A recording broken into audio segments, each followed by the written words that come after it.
সকাল 10টায় কক্সবাজার বিমানবন্দরে প্রধানমন্ত্রী তারেক রহমান এসে পৌঁছেছেন। কিছুক্ষণ আগে উনি গাড়ি বহরে পিএমখালী পাতলি খালে এসে পৌঁছেছেন। পিএমখালী পাতলি খালের খাল খনন উদ্বোধন করেই তিনি পথসভায় অংশগ্রহণ করেছেন। তিনি এখন পথসভায় রয়েছেন। পথসভায় নেতাকর্মীরা বক্তব্য দিচ্ছেন এবং বক্তব্য শেষেই তিনি তার বক্তব্য শেষ হওয়ার পরেই তিনি এখান থেকে সাফারি পার্কে রওনা হবেন এবং সাফারি পার্কে বৃক্ষরোপণ কর্মসূচি উদ্বোধন করবেন।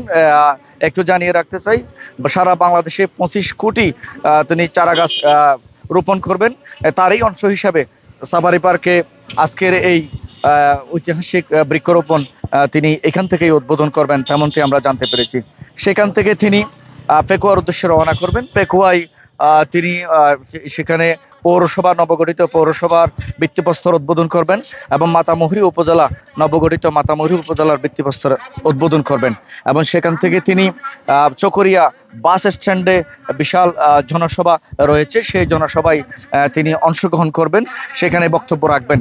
এই জনসভায় একটু জানিয়ে রাখতে চাই, এইখানের কক্সবাজারের জনমানুষের যে আকাঙ্ক্ষা, সেই আকাঙ্ক্ষা বাস্তবায়নের জন্য এবং যে দাবি দাওয়াগুলো রয়েছে এই এলাকার জনগণের, সেই দাবি দাওয়াগুলো নিয়ে আলোচনা করবেন এবং দাবি রাখবেন বিভিন্ন নেতাকর্মীরা, তেমনটি আমরা জানতে পেরেছি। আমি আরেকটু জানিয়ে রাখতে চাই, আমরা স্থানীয় নেতাকর্মীদের সাথে আলাপ করেছি, সাধারণ মানুষের সাথে আলাপ করেছি।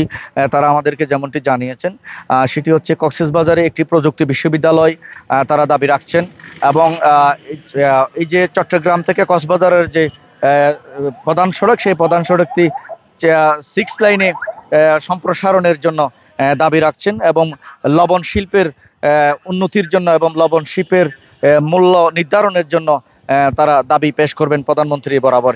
আমরা আরো যেটি জানতে পেরেছি, কক্সবাজার যেহেতু বাংলাদেশের অন্যতম একটি পর্যটন শহর, এই পর্যটন খাতে কক্সবাজার যাতে আরো বেশি সরকারি সুযোগ সুবিধা পায় এবং পর্যটনের ডেভেলপমেন্ট হয়, সেই বিষয়টিও দাবিতে আসবেন বলে আমরা তেমনটি জানতে পেরেছি।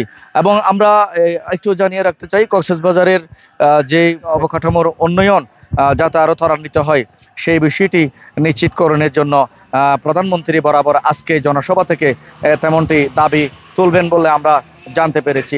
এবং এই হচ্ছে এখানে কক্সবাজারে যে প্রধানমন্ত্রীর আগমন, সে আগমনকে ঘিরে নেতাকর্মীদের মাঝে উৎসবের আমেজ বয়ে চলছে। তারা সকাল থেকেই মিছিলে মিছিলে জনসভায় যোগ দিয়েছেন, পথসভায় যোগ দিয়েছেন। আমি এখন অবস্থান করছি রামু চৌমোহনীর খালকজ্জামান চত্বরে।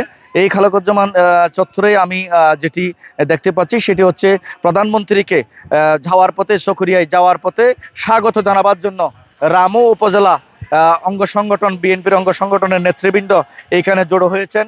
তারা মিছিলে মিছিলে যোগদান করছেন এবং ব্যানার ফেস্টুন নিয়ে তারা এখানে সমবেত হয়েছেন। প্রধানমন্ত্রী যাওয়ার পথে শুভেচ্ছা বিনিময় করবেন, তেমনটি আমরা দেখতে পাচ্ছি।